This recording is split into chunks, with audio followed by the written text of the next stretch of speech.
Back in the solar. It's been too long since we were all together like this. Not since after Moonbreeder. Much has changed since then. We ourselves, most of all.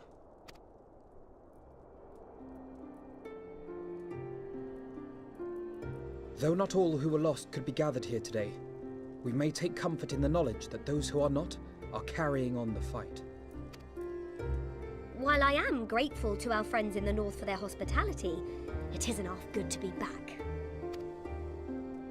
But, as Papalima rightly said, much has changed since we last stood here. The Scions of the Seventh Dawn are not as they once were, nor should we be. Our travels in the north brought us into contact with a host of fine and generous people, and their selfless deeds serve to show me that it is not lofty causes that should inform our actions, but our hearts. And I hope that the Scions might continue in this manner, as individuals driven by individual principles.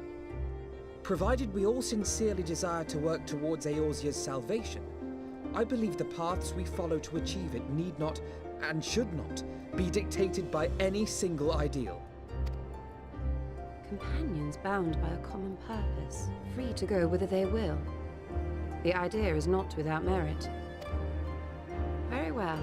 I shall resume my research of the primals and the elder gods of Eorzea. Should anyone have need of my findings, you need only ask. I should be glad of your continued assistance. Well, my main purpose in coming here was to see the signs of the Seventh Dawn restored and my dear friend found. Nevertheless, having involved myself in your struggles, I feel compelled to see them through to the bitter end. For Minfilia's sake. That is, if there are no objections.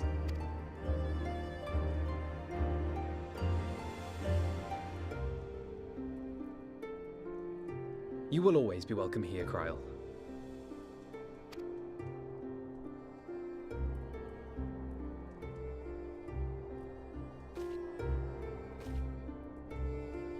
Eorzea, can we trust you to carry on your investigation of the Ascians as before?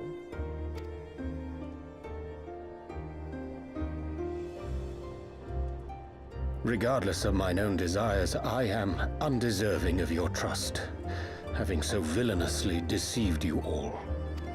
Now, I'll hear no more of that. It would be disrespectful of Minfilia's wishes. She entrusted matters here to us, that we might protect this star and understand the truth which hides at her heart. Mayhap I can handle the former, but I think you far better suited to the latter. No?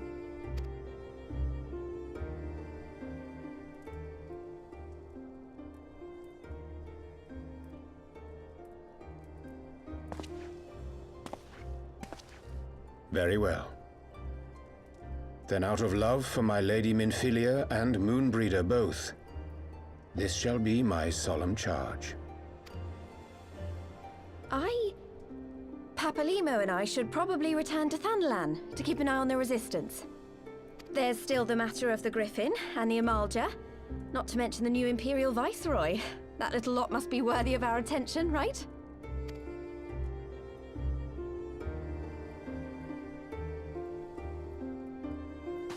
And what will you do, Alize?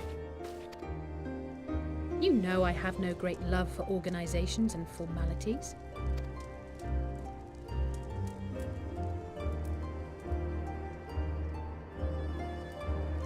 That being said, this new approach you propose is not wholly objectionable, and we've always got her to keep us from bickering. But I will suffer no titles. I am not here for House Leveilleur, nor to walk in Grandfather's shadow. Upon that point, we see eye to eye. If it please you, you may think of me as but another comrade in arms. Well then, Alfie, I for my part shall see to the paperwork and the finances with my characteristic aplomb. I would not have it any other way, Tataru. And we mustn't forget you. What now for the Warrior of Light?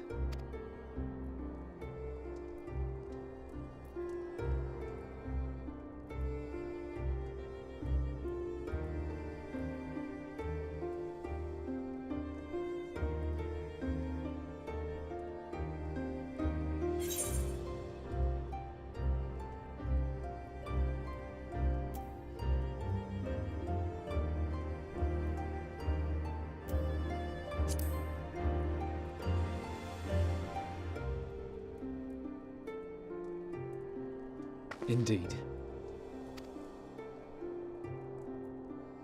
The path behind us was fraught with hardship, and the path before us will be no less unforgiving. But a new dawn shall break over the realm, and I see before me the faces of those who will deliver it.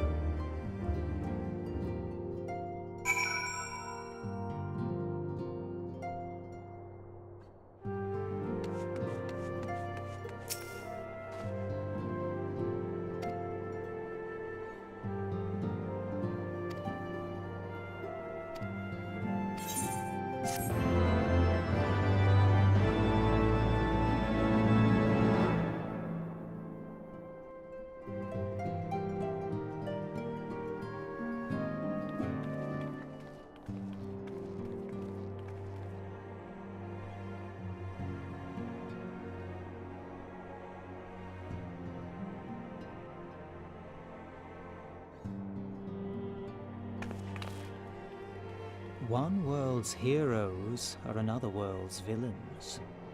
One world's loss, another world's gain.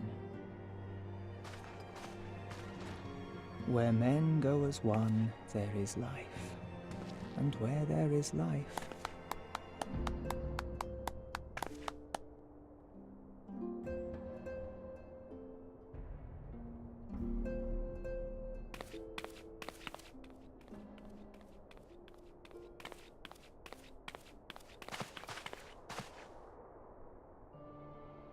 My friends, if I may, I would ask that you entrust Tupsimati to me.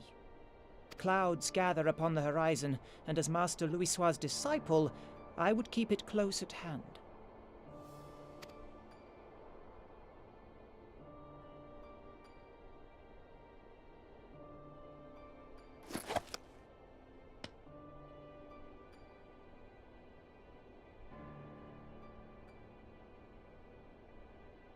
Thank you. I shall guard it well.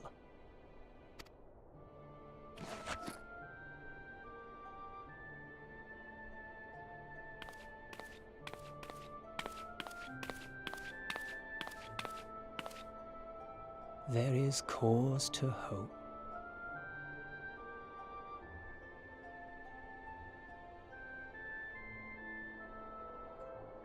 For every ending, every parting, marks a new beginning.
We're here.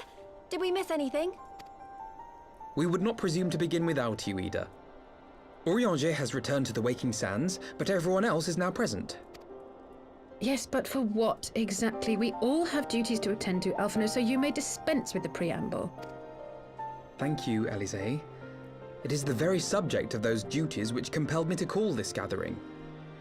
Though the Warriors of Darkness no longer pose a threat, Eorzea's many troubles demand no less of our attention. And while I stand by the decision to approach each task as we see fit, I fear our effectiveness will ultimately be diminished should we continue to act in ignorance of each other's efforts. Thus, I propose we elect a successor to Minfilia. Not to serve as a fully fledged antecedent, perhaps, but as a coordinator of operations. Is that all? Oh, then the decision seems clear. No one else has shown any enthusiasm for the role, and judging by your performance at our previous meeting, you would seem the perfect candidate. You always did have a flair for politics.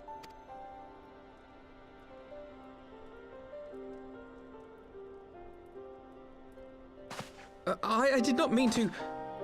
That was not my intention. As my tenure as commander of the Crystal Braves comprehensively demonstrated, I lack the qualities required for such an office. I would much prefer to remain as I am now, a soldier in the field, so to speak. Should none of our numbers step forward, must we then constrain some unwilling candidate to take up the position? Well, based on merit alone, a certain adventurer would be my choice. Though I concede she might struggle to balance her new responsibilities with, let me see, slaying primals, thwarting legatuses, and feeding the orphan poor. Thancred makes a good point. Any who would wear such a mantle would be bound by its obligations. Have we not become sufficiently familiar with each other's methods to act without an overseer? At present, I see no cause to so willingly limit one of our number. Oh my goodness! Help! I need some help here!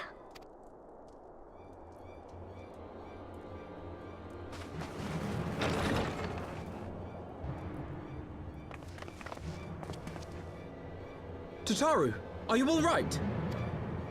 Me? I'm fine. It's this poor girl who just staggered in and collapsed on the floor that I'm worried about. Narco! God, how did... Yashola! Please, you have to help her. Kral, a hand if you would. Let us see about closing these wounds.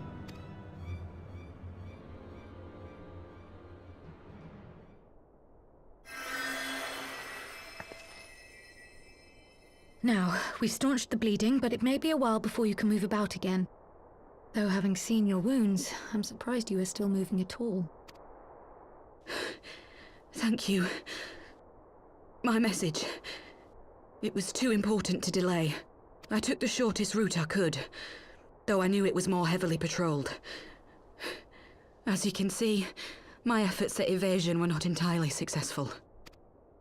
Honestly, you're too brave for your own good. What was so urgent that you needed to fight half the Empire to get here? You could have been killed. I'm sorry, Ida. I had good reason.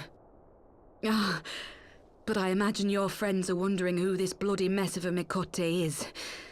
My name is Minago, and I belong to the Alamegan Resistance. I came to warn Ida and Papalimo about one of our leaders. A man who calls himself the Griffin. He's always been dangerous, but he's planning something new. Something reckless. The Griffin, you say? I've heard the name. Rumor has it your man is eager to test his claws. Aye, and on no easy target. He means to assault Belsar's wall from the Alamegan side. But what does the Griffin possibly hope to gain from such an attack? From what I understand, he wants the fires of war to spread to Eorzea. And for that, he needs to control the border with Gridania. So, he means to spark a conflict between the Alliance and the Imperial forces stationed in Alamigo, to have Eorzea's armies aid in the liberation effort, whether they will it or no. His plan is flawed. Even should the Resistance succeed in occupying the wall, they would not be able to hold it. Imperial reinforcements would drive them out within a week. Be that as it may, if there is even a chance that this scheme could bring about an escalation in hostilities between Eorzea and the Empire, the Alliance must be informed. Agreed. I should depart for Lim-Sulaminsa forthwith and seek an audience with the Admiral. Thancred, Uldar is yours. Alphinaud and Alize, make haste to the Twelveswood and notify the Elder Seedseer of the danger to Gridania. She will duly call a council of the Alliance leaders, whom you must be ready to receive. You will be our voice in Ishgard. Explain the situation to Sir Emeric and encourage him to send an envoy. To Taru, Kryl, I leave the care of our injured messenger to you. See that she remains quiescent and her wounds closed. I believe that covers everything. Let us be about our tasks.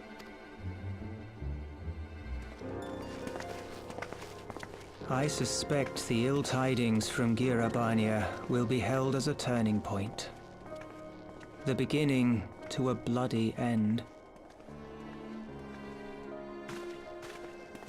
The business of war was ever conducted with the coin of self-sacrifice.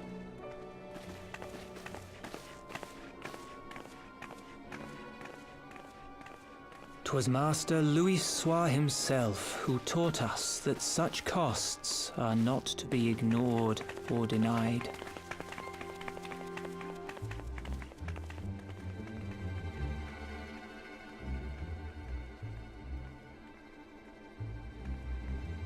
And so, I shall embrace them.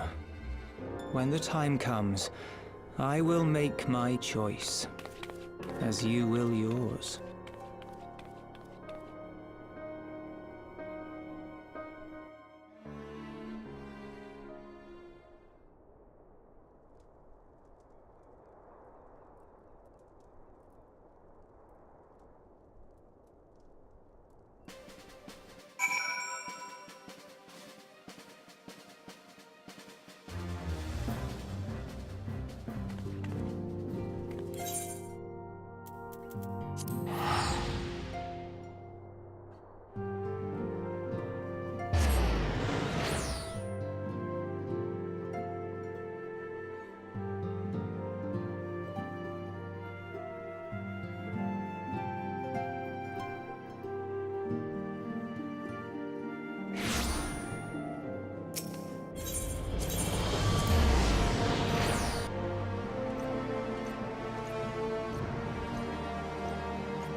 I bid you welcome, my friends.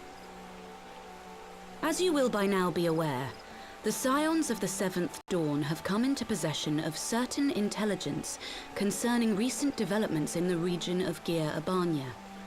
It springs, I am assured, from an unimpeachable source. Is that not so, Master Alphino? Indeed, Elder Eorzea. Our information comes directly from a member of the Resistance's inner circle, and we have no cause to doubt its veracity. This Griffin of theirs is a fool if he thinks he can hold Belsar's wall against the Empire. When the Imperials move to take it back, they will come in force. And the resulting fighting is all but certain to spill over into the Black Shroud. At the Battle of Cartano, the combined might of 3 grand companies labored to contend with the remnants of but a single Imperial legion. Alone, Gridania would be hard-pressed indeed to hold back the tide, should the Garleans turn their minds from reclamation to invasion.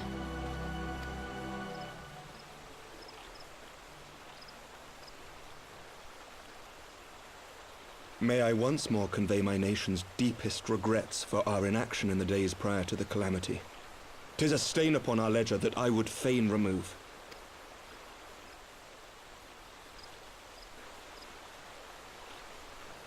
Elder Eorzea, I do hereby request leave to deploy a defensive force within the borders of Gridania. Ishgard's return to the Alliance shall be honored by more than mere ink upon parchment. The Doman people, too, would join any effort that weakens our common foe. We are few, but our most seasoned shinobi are at your disposal. On behalf of my people, I offer you my humble thanks. Gridania welcomes your assistance. It is time we set our contingency plans in motion. Is the Alliance agreed?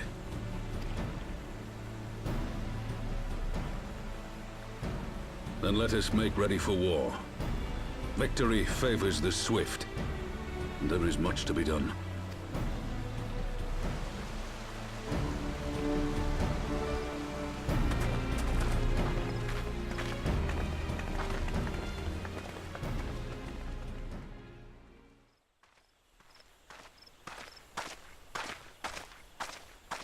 The Council knows that Alamigo will not soon be wrested from the Empire, and its decision to bolster the border's defences seems eminently practical. Why then, brother, do you scowl so? I agree that they have chosen the wisest course available. Indeed, the only reasonable one. Yet something feels awry. In making ready for war, is the Alliance not granting the Griffin the very thing he desired? Any attempt to hold the wall is doomed to failure, aye. But I wonder if we have misjudged the prize for which he plays.